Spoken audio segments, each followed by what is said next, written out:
95 apresenta Check-up no rádio.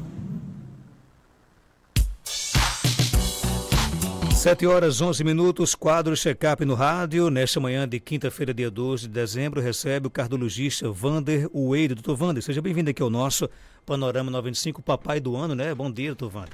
Bom dia Marcos, bom dia Alexandre, bom dia a todos os nossos queridos Aumenta na ouvintes. Família, né? Aumenta na família. Parabéns aí, viu? Obrigado, nasceu semana passada, a gente completou aí 8 dias hoje, nasceu quarta-feira da semana passada, está com 8 dias de vida. Qual o hoje. nome? José Manuel. José, já tem o...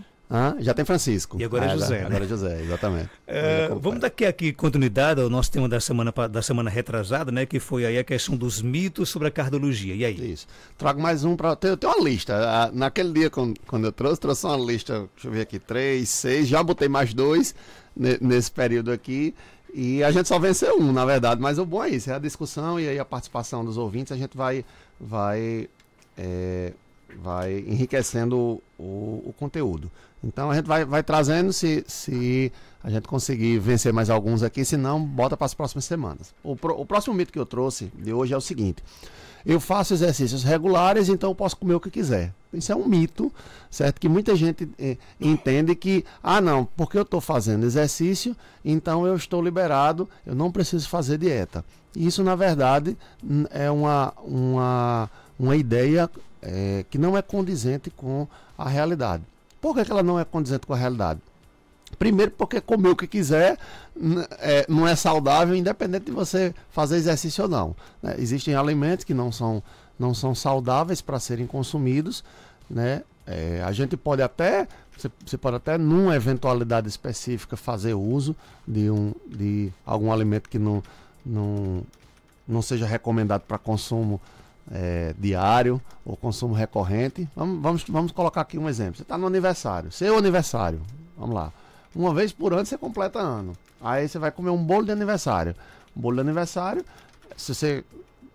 quem sabe de receita de bolo, sabe que para você fazer bolo você leva farinha de trigo, que é massa, algum tipo de óleo, margarina, manteiga, que é gordura, e açúcar dentro. Então você sabe que são 3 ingredientes. A base de qualquer bolo, não só do de aniversário, mas a base de qualquer bolo é massa, gordura e açúcar, que não são coisas saudáveis para serem consumidas continuamente. Mas vai lá, você vai no seu aniversário, uma vez por ano, você não vai comer o seu bolo? Não, tudo bem. Você vai lá, tira, come uma fatiazinha e comemora o seu aniversário. O que não é saudável é você pegar e comer o seu aniversário essa semana, hoje, amanhã você já vai para o aniversário do próximo e já tira mais uma fatia de bolo, e todo dia, nos 365 dias do ano, você arruma um aniversário para ir para comer um bolo, porque aí você vai entrar numa dieta que não é saudável.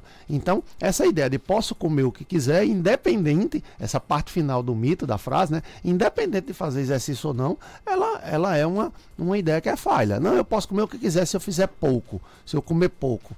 Tudo bem, se você comer pouco, você pode comer o que quiser, mas se você comer todos os dias algo que lhe faça mal, você pode, ao longo de um certo tempo, você fazer um efeito cumulativo aí que possa lhe trazer malefícios à sua saúde. Então, para esse mito que a gente está trazendo aqui, né? Se eu faço exercícios regulares, posso comer o que quiser, não é bem verdade. E a ideia que muita gente tem é que, não, eu estou fazendo exercício, eu estou gastando minha energia. Então eu posso comer o que quiser, eu posso comer uma quantidade maior, porque eu estou gastando mais energia e aí eu compenso.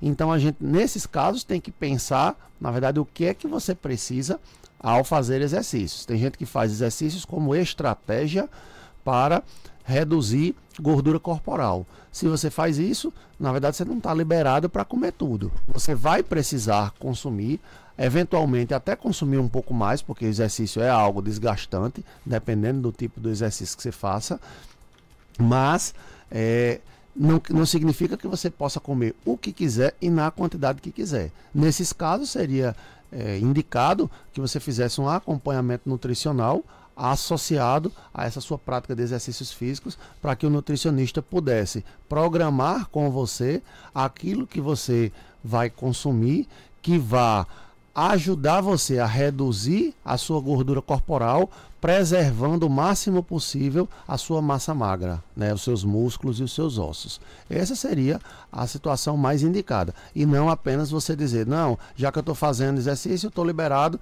para churrasco toda sexta, sábado e domingo. Já que eu estou fazendo exercício, eu estou liberado para para dobrar a minha comida em casa. Essa ideia, ela é uma ideia falha e ela pode trazer, na verdade, um contraponto ao benefício que você obtém fazendo exercício. Você, por um lado, está se beneficiando fazendo exercícios, em uma outra ponta, se você faz isso e come o que quiser e não presta atenção na sua alimentação, você acaba fazendo um contrapeso aí, você anulando, vamos dizer assim, pelo menos em parte, o benefício que você obtém na prática dos seus exercícios físicos. Então, essa seria a ideia aqui. A gente deve consumir alimentos, a gente pode consumir eventualmente algum alimento que não seja tão saudável assim, desde que seja em ocasiões muito esporádicas e episódicas, e você, no dia a dia, deve procurar manter a sua alimentação o mais saudável possível, mesmo fazendo seus exercícios, né? Se você precisa ajustar essa dieta, aumentar as quantidades, privilegiar certos grupos alimentares em relação a outros, pronto, você pode fazer isso, de preferência com a ajuda do nutricionista, como a gente falou, mas isso não o exercício físico não é uma válvula de escape ou não é uma liberação para que você possa desregular ao seu consumo alimentar, tá bom? Nós temos outro mito aqui na cardiologia, que esse acho que a gente até já tratou aqui, mas como a gente estava falando dos mitos, eu vou trazer de novo, que é o de coração não dói. E esse, inclusive, eu já vi alguns pacientes me dizerem que foram orientados por médicos de que coração não doía. Isso não é verdade. E aqui a gente tem que fazer um alerta importante para a população, porque essa ideia de que coração não dói, ela pode trazer sérios prejuízos para os pacientes. Qual é o complemento desse mito? As pessoas dizem assim, ó, coração não dói. Quando vier doer, é aquela dor, é para morrer, né? Exatamente, Alexandre. Alexandre fez aqui, como se a pessoa estivesse caindo para frente aqui, né? Quando dói é para morrer. Essa é a ideia de muitas pessoas. E isso não é verdade. O coração, ele dói sim. O coração, ele dá seus avisos. É lógico que existem casos, de fato, em que a primeira manifestação de uma doença cardíaca do paciente já vem a ser o evento mais grave que alguém pode ter no coração, que é a parada cardiorrespiratória, ou o que a gente chama de morte súbita. Então tem alguns pacientes, de fato, que nunca tiveram nenhum tipo de aviso, e o primeiro aviso que aparece é, de fato, na forma de uma parada cardíaca. Mas isso é a exceção. A regra é que os pacientes sintam alguma coisa, que o coração mande avisos de que ele não está saudável, de que ele está doente. Então, é importante a gente prestar atenção aos sinais do nosso corpo. Só que a gente precisa dizer isso associado a uma outra ideia, para também não causar um pânico desnecessário na população. Pelo fato de que coração dói, né? Porque coração não doer é um mito, coração dói e isso existe, certo? Mas pelo fato de que coração dói, não quer dizer, não significa que toda dor em cima do peito, ela seja necessariamente cardíaca. Existem dores, mesmo em cima do coração, né? Que é nessa região que a gente chama de pré-córdio, aqui no lado esquerdo do peito. Mas existem dores aqui em cima do peito que são de origem muscular, que são de origem das cartilagens da caixa torácica, né, do arco costal. São dores que são originadas, por exemplo, no estômago e no esôfago, né, dores de gastrite, de doença do refluxo, dores até mesmo nos pulmões, dores na coluna irradiadas para a região da frente. Então, existem vários outros órgãos que podem provocar dor em cima do peito, na localização do coração. Então, quando você sente uma dor no peito, o que é que você faz? Você procura um médico. Tá certo? Pode ser o clínico geral, se você já tem um histórico de doenças cardíacas, pode ser o cardiologista direto. Mas o importante é você não se tranquilizar. Ah, não, eu estou sentindo dor no peito, mas eu tenho certeza que essa dor não é cardíaca, não é coração, porque coração não dói. E isso é importante que a gente deixe de lado essa ideia, porque dores no peito elas podem sim ser aviso do coração de que tem algo de errado. Porque se você tiver sempre essa ideia de que coração não dói, só dói quando é para morrer, você pode ser um desses pacientes. Mas na verdade, o seu coração estava lhe avisando, você estava achando que não tinha nada, e aí quando sentiu uma dor mais forte, a dor que é para morrer, aí o seu coração, porque já depois de 1 ano lhe avisando, 6 meses lhe avisando e você não prestou atenção, aí ele vem com a dor mais forte e de fato você já tem um problema mais grave, e aí às vezes torna-se mais difícil de recuperar essa situação, sendo que ele já vinha lançando seus avisos antes. Então é importante a gente ter atenção com os sinais do nosso corpo. Está sentindo uma dor no peito, está sentindo uma dor do lado esquerdo do peito, procure um médico, procure um profissional de saúde para fazer uma avaliação do que possa ser, porque existem muitas causas e algumas delas são relacionadas ao coração, sim. Aqui no nosso WhatsApp, o ouvinte pergunta o seguinte, né? É verdade que pessoas magras não têm risco de problemas cardíacos? Mas rapaz, gostei.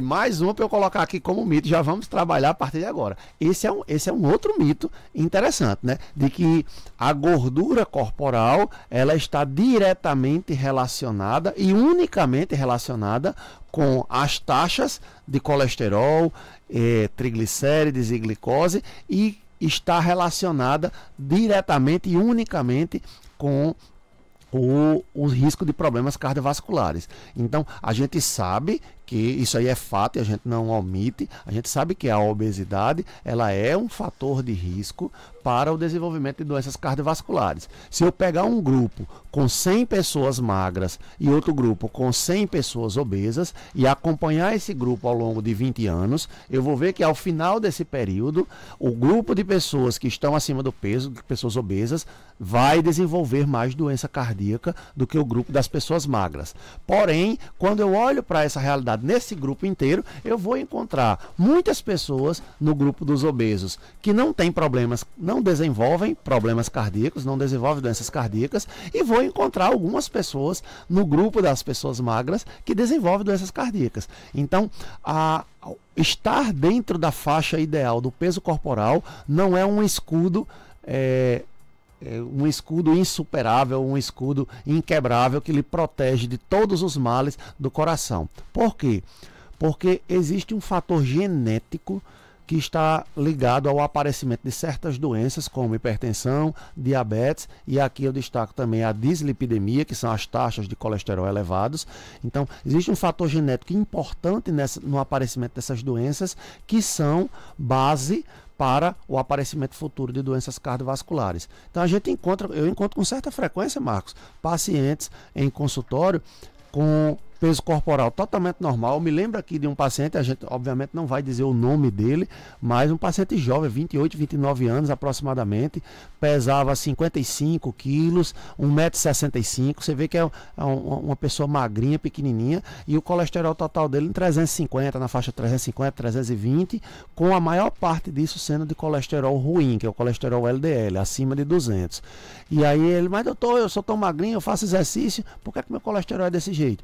Porque nem todo o colesterol que a gente tem no sangue quando a gente dosa é proveniente da nossa dieta, do que a gente consome. Uma parte é do que nós fabricamos, e a usina às vezes vem com um erro de fabricação. A usina é o fígado, né? Ela vem com um erro de fabricação aí e ela promove um aumento indesejado dos níveis de colesterol LDL. Então, o peso corporal ele não está ligado necessariamente a uma proteção absoluta contra doenças cardiovasculares. Quem é magro, ele pode desenvolver problemas cardíacos, e quem é magro pode desenvolver doenças ou enfermidades que são predisponentes, elas são fatores de risco para o aparecimento de doenças cardíacas, como a gente mencionou aqui, pressão alta, diabetes e taxas de colesterol elevados. É mito ou é verdade que o estresse realmente pode causar infarto? Pode, mas aí a gente precisa entender o seguinte, Marcos, a gente precisa entender o que é eu gosto das analogias, né? A gente precisa entender o que é um isqueiro, o que é um fósforo ligado e o que é um posto de gasolina, tá bom? Você é uma pessoa tranquila na sua vida toda, você é uma pessoa que, de um modo geral, tem uma vida que não é estressante, o que é a raridade nos dias de hoje, você não tem ansiedade, você é uma pessoa que se considera tranquila no seu ambiente de trabalho, na sua casa, na sua vida de um modo geral. Aí um determinado dia você passa uma raiva. Você vai lá na fila do banco, aí tem um estresse, aí passa uma raiva lá na fila do banco, ou então faz uma compra, tenta resolver esse problema, a compra deu errado, aí tenta resolver, ou então tem um caso pontual, sabe? Você chega para tentar resolver um determinado... Chega um dia no trânsito e aí acontece de darem uma encostada no seu veículo, bate o seu veículo, aquela coisa pontual, e aquilo lhe gera uma raiva. E você é uma pessoa que, de um modo geral, se considera tranquila, não é ansiosa, não é estressada. Essa raiva que você vai passar esse dia, ela não vai lhe causar infarto.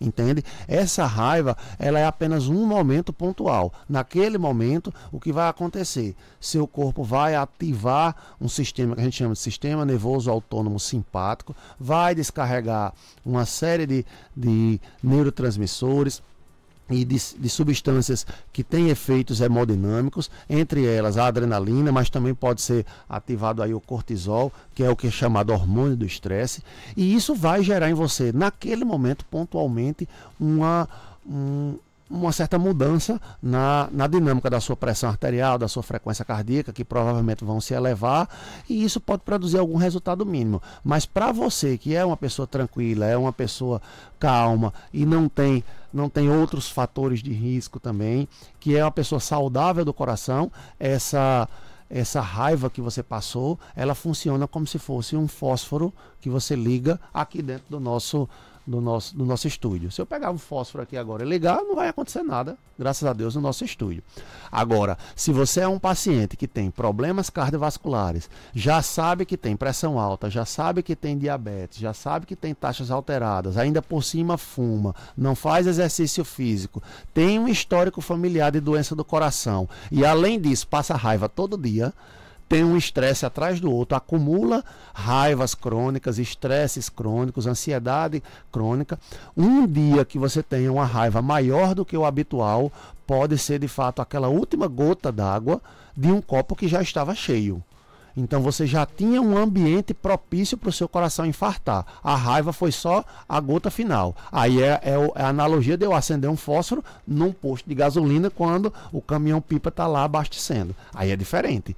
Então, se eu acendo um fósforo aqui, num ambiente que tem pouco risco, não, é muito provável que não aconteça nada, que não pegue fogo no nosso estúdio. Se eu acendo um fósforo lá perto do posto de gasolina, na hora que estão fazendo abastecendo os tanques lá do posto de gasolina, a chance de acontecer uma explosão é muito maior. Então, uma pessoa que tem uma raiva com todo um histórico por trás de doenças cardíacas e de fatores de risco para a doença cardíaca, ela tem muito mais chance de nessa raiva, ela de fato ter uma complicação cardiovascular. Uma pessoa que tem uma raiva como um episódio pontual e ela não tem doença cardíaca e não é uma pessoa estressada crônica, não é uma pessoa ansiosa crônica, isso vai ser só um ponto na vida dela, vai ser só um momento na vida dela. Então a gente precisa distinguir essas duas coisas, tá certo? Eu não diria que é um mito, porque é verdade que o estresse e a raiva, ela pode matar, ela pode causar infarto, mas eu também traria aqui então a atenção de dizer que isso não é uma verdade absoluta para toda a raiva que você passa,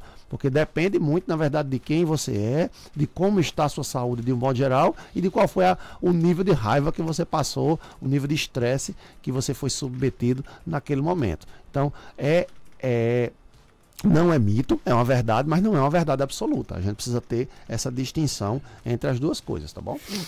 Ouvinte pergunta aqui, doutor Wander, o que é que significa quando vem dizendo no eletro, na letra E, alteração da repolarização ventricular em parede inferior, discreta e inespecífica e baixa voltagem no plano frontal? Pronto, são duas alterações, tá certo? A primeira alteração da repolarização ventricular, a de baixo, que você está descrevendo aí é a baixa voltagem no plano frontal.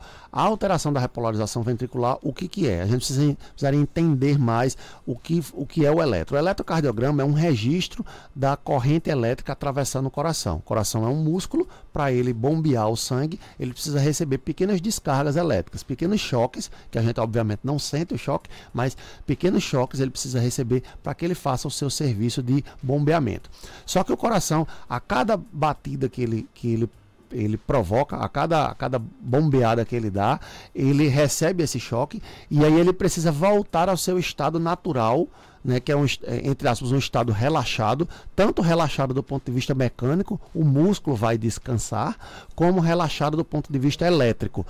A parte elétrica do coração ela está pronta para receber outro choque. Porque se você, isso é uma questão mais técnica, se você impõe ao coração dois choques um perto do outro, ou seja, você tem dois estímulos elétricos perto demais um do outro, o segundo estímulo ele não vai produzir nenhum efeito porque você ainda está sob efeito do primeiro choque que você recebe no coração. Então o coração ele tem um tempo específico para receber o estímulo, receber esse choque e bombear, e ele tem um tempo específico para ele voltar ao seu estado natural.